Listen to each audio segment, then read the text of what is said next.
250, we're going to inject a serialized array into shader source fragment number 5. We need to define this for it to be correctly interpreted.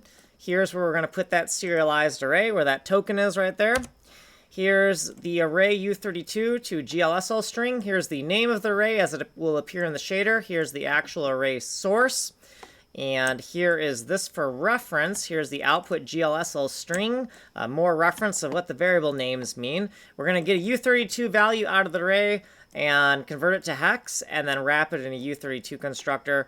This is for pretty printing, and this is the capacity of the array. Here's the body. Here's the head. So this is the head of the array with the name and the capacity in 2 slots. And here is our footer closing off the array. Here's a sanity check for capacity. We're going to loop through every single element of the array, and we are going to stringify it, and then stringify the value. We're going to tack it on to our comma-separated list of elements. This is for pretty printing right here, and we need to make sure we add a comma after each element except for the last, and then we stick it all together, the head, the body, the footer, and output the serialized GLSL string. Then we're going to use that somewhere.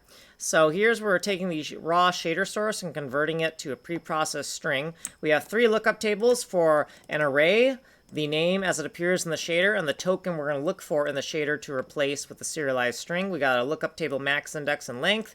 These are taken out of those 3 lookup tables. Here's the index when we're looping the preprocessed string. So here's our 3 lookup tables. They only have 1 element in them. Here's capacity checking. And then down here, we need to get the preprocessed string as the input string. And then we're going to loop through every single string. And we're going to take out the array, the name as it appears in the shader, and the token we're looking for. If that token appears in the shader, we'll do the expensive preprocessing. And then we will look for the token in the shader and replace it with the serialized string right there. And then we're going to spit out the preprocessed shader string. Here's what we did previously. Here's a whole bunch of footnotes. Here's what we did in this video. We got to get out of here. You have been on this video. If you want to see a longer explanation, go here. I got to get out here. This has been Video 250. Like and subscribe.